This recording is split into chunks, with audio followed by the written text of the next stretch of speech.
Alight Media presents the Second Generation Talk podcast, a podcast by the second generation for the second generation. Welcome to the Second Generation Talk, a podcast by the second generation for the second generation. I'm your host, Shreya Parajuli, and our title sponsor is JDM Title LLC and Spring Hill Real Estate, Realtor Ram Mishra. Our media sponsor is Nepal Talks, Ananta, Nepal, North Carolina. Our mortgage partner is One Mortgage Inc., Devdas Rajbahak, and our insurance partner is State Farm, Nirmal Atira. And today we have with us Miss Arushi Tayal, a recent grad from UMD, dual degree in computer science and criminal justice, working as a cybersecurity consultant at EY. So welcome to the show, Arushi. Hey, thanks for having me. I'm super excited to see what we talk about today. I know I gave a very brief introduction, but do you want to share anything with our audience that I didn't cover? A little bit about yourself, and then we'll kind of dive into the fun of today. Sure. So like you said, in college I did a couple things. So I did a computer science degree, which was cybersecurity track focused. I did obviously criminology and criminal justice, which was a separate degree, completely different kind of area of study. And then I did a business innovation and entrepreneurship minor. So that was kind of just more like hands-on, like client skills and like working with different businesses and things like that. And then I've been at Ernst & Young as a cybersecurity consultant for the past 3 years since graduating. Woo, exciting. So let's dive right into that then. You shared 4 or 5 different things you did in college. So let's kind of discuss what made you do that.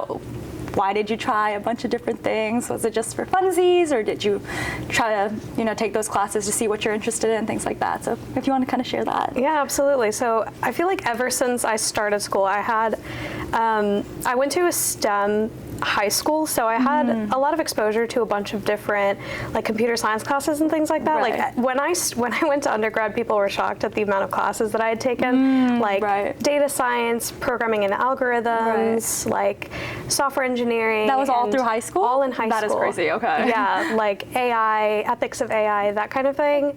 As Your like school a junior, was senior. advanced. Yeah.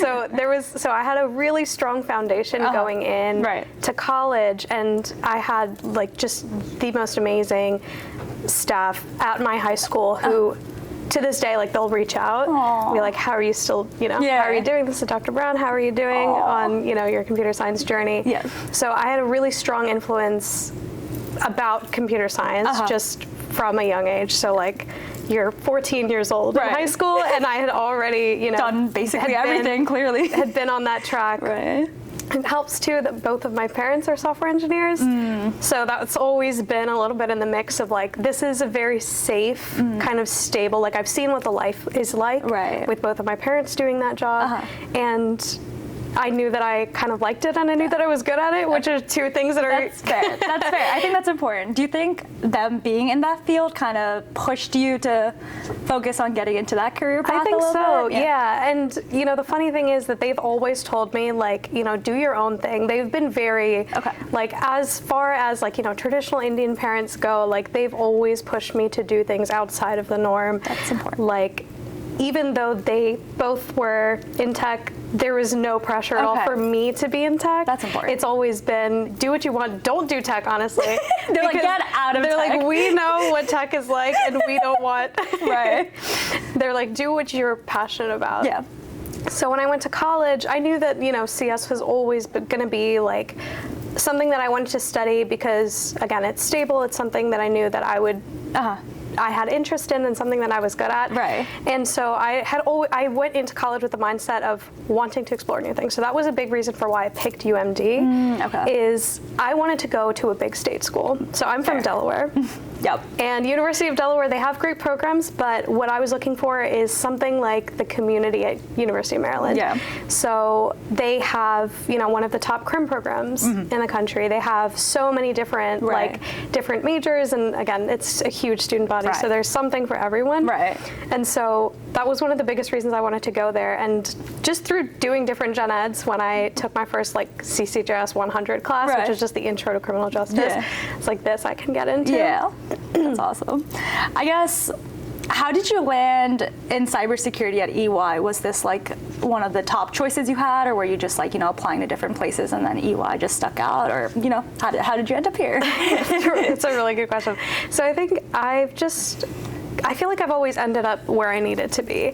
I love that. So yeah, throughout college, I was always taking criminal justice classes, and I always had kind of like my eye on maybe doing law school in the future or something to that extent. Right. But by the time I got to my senior year, and like I said, I was doing 3 very different fields of study, right. And consulting somehow seemed to mesh all 3 of those. So computer science, obviously, it's a technical position. Yeah. Criminal justice, being in the government side, there's a lot of pieces of that education that lends to that in a special way. And then business, obviously, being in consulting, it's, you know, that's the whole gig. Right, that's fair. So when I was kind of applying to things, I feel like consulting and like EY's company, like the things that they were offering, and totally blanking. No, you're totally fine. But yeah, I think with all of those 3 things combined, and EY probably had a good mix. A good mix of everything that I kind of wanted to do. It's a good starting point for kind of where I want to go. Who knows, Arushi, maybe you'll still be here 5, 10 more years at EY. I don't know, but we'll see. I guess more of like a fun question. If we were in another like multiverse, do you think Arushi would have done something different? Like, would you think you would have pursued criminal justice? Would you have done something like music or something completely different, not tech related? I think so. I think that's maybe kind of how I live my life, is very much based on vibes. And we love that. Is, you know, the opportunities that kind of come in my path, it's like I'd reach out and take them. And so the kind of things that have presented themselves to me in this lifetime have been very much like in the tech world and that kind of thing. But I think like if I had a stronger opportunity to do something like music, I think maybe it's very possible that that's something I could do. And it's not to say that that can't happen. Right. I think that's one important thing that the viewers should kind of take away. It's like, you're young, you have so much time, so it's like, you're doing tech right now, who knows, maybe in the next couple of years you'll pursue something completely different, and that's totally okay. Absolutely, you're not stuck doing one thing for the rest of your life, and that's definitely something that I don't want to trap myself in either. Is, oh, you have a computer science background, you're in tech forever. You're in tech forever. So, and I think that's largely influenced by my parents as well. Like, they're very much like creative people. Like, they go around, and we've moved around a lot, and so they, you know, they very much are like follow your heart type of people. I love that. I guess talking about that, so you said you've moved around a lot. Do you kind of want to touch on that and how you think that's kind of shaped who you are, your identity, and how it's kind of helped you, you know, progress in life and stuff like that? Absolutely. Yeah. So, my parents have moved around a ton. When they came here to the States, you know, we were originally in Edison with the our viewers know, classic, Edison, New Jersey. Obviously, shout out Oak Tree. So that's kind of where, you know, our background was. My dad used to work in New York, and then we moved to Delaware, and then my parents had a huge shift where my dad decided to take a risk on himself. He has always wanted to start a small business. Like, again, me and my parents are very similar in the sense that, you know, tech is stable, but we've always given ourselves like the ability to do what we really want to. It allows you to open those doors for yourself. So he wanted to start his business, so we moved to India for us to do that. Wow. So that is a huge It was shift. a huge shift, yeah. So we moved to India, and that was when I was in 4th grade.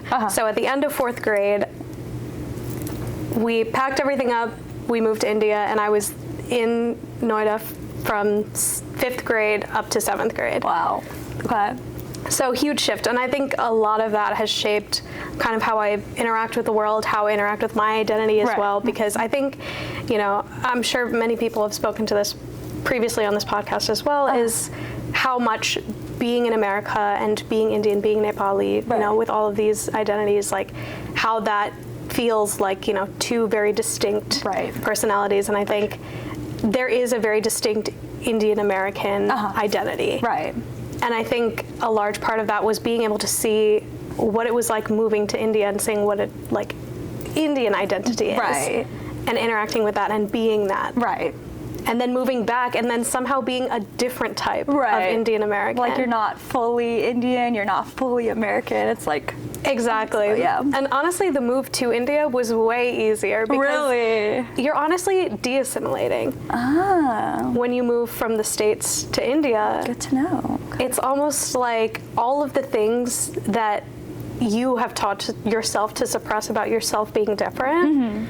Whether it's your hair, whether it's your accent, whether it's your language, whether it's the music you listen to, you know, we're taught at a young age here to assimilate, to blend in. Sometimes the questions we ask people are, you know, what do you do to like blend in when you get here? Suppress who you are, And so moving to India was honestly freeing in that way, where a lot of the things you're told to suppress about yourself, I was able to freely be that, go. Let go, Exactly, like got so much more in tune with Indian culture. Obviously living there, Holi in America is fun if you go to the right places, if you know where to look. Holi in India, another level. Is another level, and that just is across the board for everything. So I feel like it's instilled such a deep appreciation of everything that like we get secondhand here.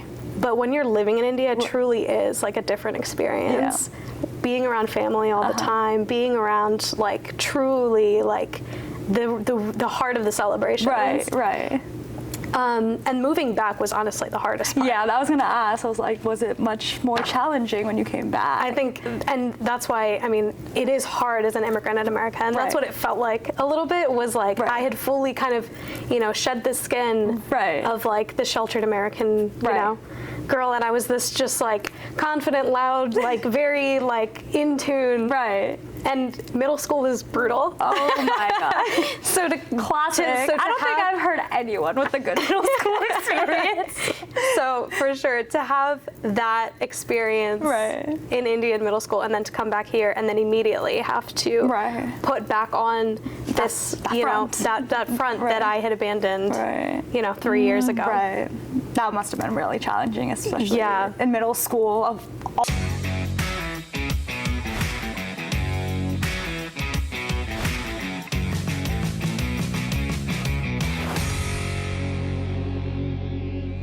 Alight Media presents the Second Generation Talk podcast, a podcast by the second generation for the second generation. Welcome to the Second Generation Talk, a podcast by the second generation for the second generation. I'm your host, Shreya Parajuli, and our title sponsor is JDM Title LLC and Spring Hill Real Estate, Realtor Ram Mishra. Our media sponsor is Nepal Talks, Ananta, Nepal, North Carolina. Our mortgage partner is One Mortgage Inc., Devdas Rajbahak, and our insurance partner is State Farm, Nirmal Atira. All times and places, And so I think, in general, but that just that kind of perspective allowed me to embrace myself, and I'll push others to embrace like who you are, because at the end of the day, like the mask is for others, and like being authentic to myself is what's allowed me to have the most genuine friendships, the most like meaningful connections. I love that. I really appreciate that. I guess honestly, like I have so much respect for you. Like that must have been an experience, like living in India, coming here, figuring out your identity and things like that. I guess what's like a piece of advice that you want to give from that experience that you think like other people can take away, or like something you learned, anything honestly that you think viewers could kind of take away from your own experience? Yeah, I think in general, the best advice I can give to anybody is just, lead with understanding, lead with empathy, lead with kindness, because you don't know what somebody else is going through. And I feel like the energy you put out sometimes makes its way back to you. And so, for anybody that's, finding themselves struggling in school or, at a new job, college, whatever it is, trying to fit in. If you are true to yourself, if you take a chance on yourself, that is always a chance, like the risk worth taking. I love that. Take that risk, guys, as Arushi said. I guess let's talk about some fun things. What do you like to do outside of work and, outside of you finish school, obviously, but outside of work, what do you enjoy doing? What do you think helps you recharge, decompress? Because I know, like, we're in tech. It's a stressful environment, let's be honest. So, like, what do you like to do for fun to kind of take away from that? I think anybody who knows me knows I'm a big reader.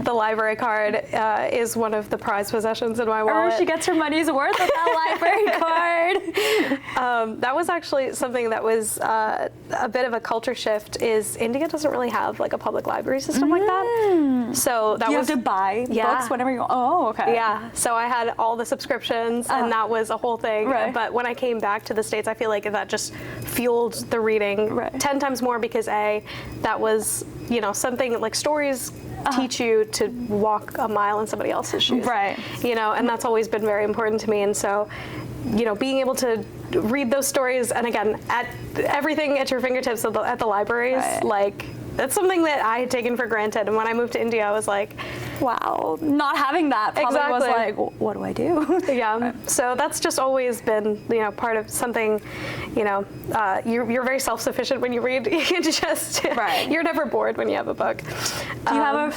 specific genre you enjoy reading, or is it like a little bit of everything? I think anything and everything. Yeah, but definitely the main decompression we talked about, like music, like in another life. Like, I think I've always been very casual about just like making music and studying music. So I actually, in addition to the criminal justice, this computer science, what and the business. What has Arushi not done, guys?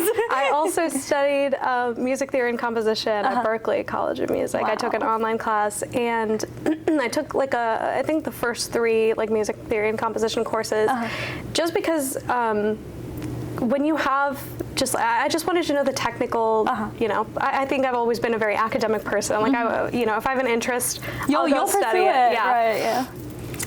So I think that was really rewarding. It's taught me a lot about like how much there is that goes into like music, and that's always been that's always been really important to me.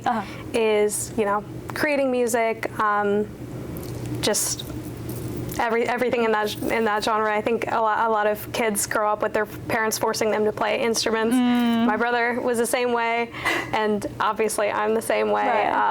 And I think I really took to it. So growing up, I played like piano, I played flute, I played guitar, and those kind of skills, like having creative outlets is just, I think it's very important. I think, agreed. I guess, any regrets? Anything you wish you would have done differently that you think, you look back at and you're like, I wish I would have done something differently? And any regrets like that, or are you content with all the decisions you've made in life and where it's led you to? I think, in general, I try not to live by any regrets, but I think if I could go back and just tell myself something, it would be, again, just be confident in the decisions you're making. Trust yourself more, take more risks, because I have a tendency to play it safe sometimes. And so I think that would be the one thing, is just take more risks. Get out of that comfort zone. Exactly, get out of your comfort zone and try new things. And I think I've gotten a little bit better about doing that over the years. But I think, sometimes you can be the main thing holding you back. Like, I've been very blessed with such an amazing support system. And people push me to do things. They're like, Arushi, you should do it, you should do this, you should, And sometimes I hold myself back because it's like, well, maybe I'm not good enough. Right. Right. But you would never know unless you try. Exactly. So. That's fair. Okay, we'll end it off with a fun question. If your life had a soundtrack, what's the song that would play during your whole I'm figuring it out montage? You're a big music person, so I feel like you'd have a song in mind. I'm gonna have to think about that one. So wait, lay out the scenario. What's a TV sitcom, where it's like there's background music playing, you're figuring out, like they show like the clock is like moving, the days are changing, you're figuring out like career-wise, life-wise, like what's the soundtrack that we would hear? If you need to think on it, that's fine. We can totally do it. I will have to think on it, yeah. Because I feel like you're a music person. I feel like there's so many soundtracks that you could have, so much fun music. So I was like, what would Arushi pick? Okay, I guess we'll do a different question just to not put some pressure on you. Let's see. What is the most chaotic or unforgettable college memory? Wow. Well, unforgettable is actually the way that I met my current boyfriend is in colleges, you know, and this is just to show that you never know what's around the corner. You never know who's going to step into your life. Our floors, there was only one kitchen for like 3 floors. Classic. And so me and my roommate were just, you know, being wild and, you know, loud at probably an hour that was too late for The late doing night all snack that. cravings in the kitchen. You got it. Yep. And so the room that shared the wall with the kitchen, they started knocking on the door, presumably to tell us to be quiet. Yeah. You're being too loud, Arushi. Instead, please. you know, we decided to knock back, and that kind of became a thing, you know, knocking back and forth. They knew it was you. On the wall. It's like, you know, we had a little, you know, knock, and then, you know, they eventually came out and introduced themselves, and we were like, oh, you're computer science? We're computer science. We should, you know, hang out and take classes together, and, you know, the rest is history. But again, it's just, sometimes just being loud on a Friday night is... You meet people that way, clearly, and you met your current boyfriend, like you said. That's awesome. I think that's such a cute memory. Like, you were just in the kitchen, you know, being rowdy, making cookies probably, and then I love that. Well, okay, I think we had a lot of riveting conversations today. I guess, do you have any last piece of advice or anything you want to share with our viewers before we kind of sign off for the day? Sure. I think one thing that we touched on at the beginning that I think is important to reiterate is you are not stuck at any point. You, even if you decide to do one thing, like if I'm doing tech now, that's not to say that you can't pursue other things. Because I've seen it in my own life that if you want to take the leap, you can move to a different country to do it. As long as you have the support system to do that. You know, you can pick up your whole family and move to India to make your dreams happen. You know, there's nothing, truly nothing that can stop you if you have the support system, you know, if you take the risks. You know, that's the biggest thing, taking the risk, and nothing is permanent. You can be doing one thing and you still have the ability to grow. Because at the end of the day, the world is your oyster. We're young. We have the opportunities. And I think one thing from everything you've shared is you've had such an amazing support system with, you know, your family, your friends, your boyfriend, just a lot of supportive people that allow you to do that, which I think is very important. For sure.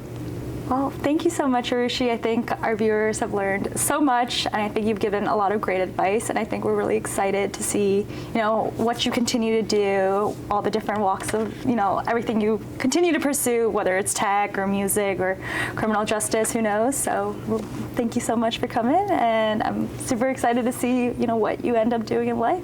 Thank you so much.